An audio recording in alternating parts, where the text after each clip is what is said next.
Hi, my name is Eric Sapiens. Today I'm going to be doing a presentation about werewolves. Now, the goal for this presentation is to just get a better understanding of the creatures known as werewolves and their origins, whether that be through a sense of gothic elements or in history. Now, the first instance of werewolves that I could find was seen in the Epic of Gilgamesh. Uh, and it has to do between an instance of the main character, Gilgamesh, and a character known as the goddess Ishtar. Um, now, within the story, Ishtar is quite enamored with Gilgamesh and is seeking a relationship with him. Uh, the only thing stopping Gilgamesh, though, is Ishtar's reportedly infamous relationship with other people that she's tried to date. And this is brought up through numerous stories, but the one that most pertains to the subject has to do with a certain shepherd. Now, after Ishtar meets this shepherd and they fall in love, they date for a bit. Uh, the shepherd angers Ishtar in some way. It's not specifically said, but as a punishment, she decides to turn him into a wolf. And now this is the first instance that I was able to see of the sort of curse aspect that is commonly seen with werewolves, where someone's usually cursed or something happens to them that causes them to undergo this transformation into a wolf. Now, it's not necessarily, straight to in like the average werewolf where it's half and half. This is straight up turning into the animal instead.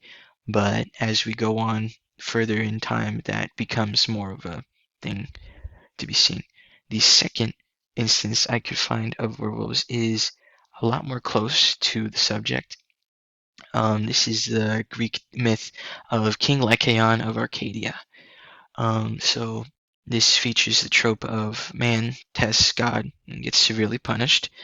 In this case, it has to do with King Lycaon of Mount Lycaon. A lot of wolf imagery. Lycaon means wolf, so King Wolf, Wolf Mountain. But um, the main story features this king wanting to test the theory of omnipotence. He's not completely sold on the fact that gods know all and are all to him. So what he decides to do is invite Zeus into his home for a meal, um, and then decides that using that meal as a kind of getcha moment, he's going to taint it in some way and then not tell Zeus. If Zeus can figure it out, okay, great, he's omnipotent. If he's not, then he's proven correct.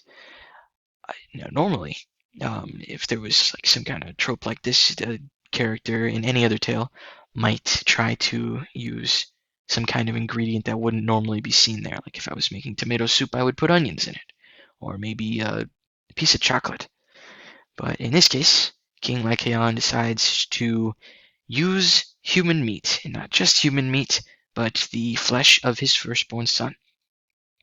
I think this works really well for the element of the macabre, relating back to Gothic elements, just because this is not something you normally see in any other kind of story, but due to its relevance being back then and also the area in which the myth was popular, I think it really relates to that.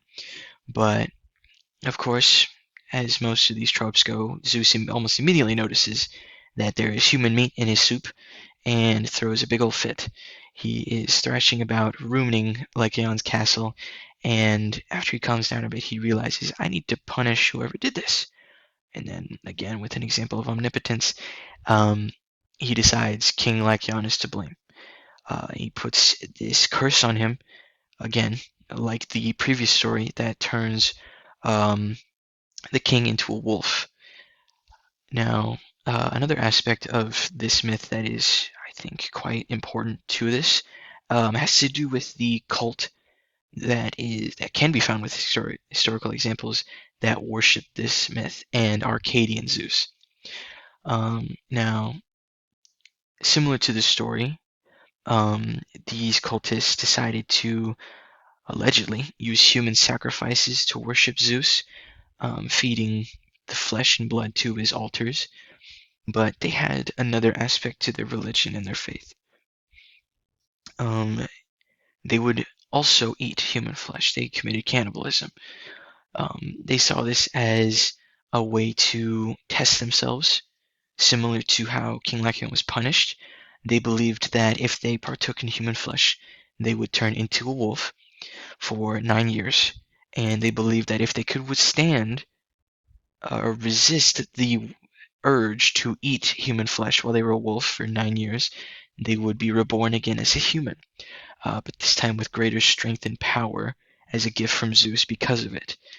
Um, Now, the only actual historical examples that people were able to find on Mount Lycaon were, yes, they did have these sacrifices on their altars, but it was only found with human bones. So I guess it kind of lives on in the myth, and it's interesting to see that. But you might be thinking, what is the difference? Because when you think of Zeus, you think of thunderbolts, the god of gods in Olympus, maybe even the one from the Disney movie. But the region of Arcadia was quite brutish compared to our perception of what Greece usually looks like. This was a lot more barbaric version of Zeus. Instead of being this kind of godly being as like a pure white human figure, this was more of a natural force, a will that could not have a form.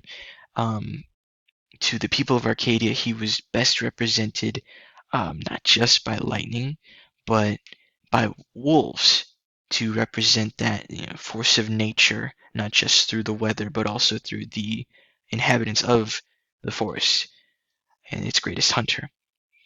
But moving on to a different medium rather than history, we're going to discuss how the werewolves were seen in films. The first example I have is The Wolfman from 1941, directed by George Wagner. This is, I think, a great example of Gothic setting being used really well in a film. Though it is a bit dated, um, the set design that was featured in the film is a perfect use of some of Gothic's best elements, whether that be fog, whether that be nature, darkness, the paranormal. Uh, a bit of the story features it as well, with tragedy and also psychological terror. The story features a man traveling to his hometown after his brother's death. Uh, he's bitten by a werewolf, but that's not the actual crux of it. I think the werewolf represents Larry Talbot's inner feelings and representation of himself, showing that he is both beastly inside and now beastly outside. I think this is because a big part of the film is his interaction with the woman on the cover. He is quite brutally rejected in the film and does not take it well. He's actually quite creepy about it. And I think after that, he's represented his outside appearance in his inside appearance. I think they become the same. And it works really well. It's a great film. The second film I'm going to feature is An American Werewolf in London by John Landis. This features, it's a bit more recent, coming out in 1981. It features these two American tourists. They travel to London. They get up to some initially comedic mishaps, but it ends quite horribly with some brutal murders of the man wearing the red jacket. Now, spoilers. I don't think it matters too much though, because the film's been out for quite a while. But it turns out that the man is featuring psychological, I don't want to say terror, but it's more like mishaps. His friend is actually an apparition of his mind. He's not, he's not actually there. He's actually dead. But we don't find that out until later. And again, with setting, this London is a perfect backdrop for this film. It is dark, grimy, um, though it does have some comedy in the film. I think it works really well because it's like two contrasting points. You can see some fun laughs with the two men, and then at night there are scenes where uh, you can see one of the characters turns into a werewolf and brutally murders like three men. It's the makeup's great. It's all practical effects. Um, it really works well to kind of balance the two, and I think it works perfect as an example of the gothic when it comes to werewolves. Now, as for how werewolves are represented by these forms of media, I think it has gradually evolved. It starts with the generalness of a man turns into a wolf. I think that it certainly has evolved. Now it's sort of a blend, a fusion of the two. But I think the main, you know, theme around werewolves is a sense of inner self. Again, with the example of the Wolfman, a beastly inner mind is like released. Similar to Jekyll and Hyde, where internal pleasures and desires are released in this uncontrollable and wild form. And I think these examples in films that I have shown greatly represent that. Um, Other than that, thank you all for listening. I hope you've enjoyed my presentation. These are my sources for the images and information used. Have a good one.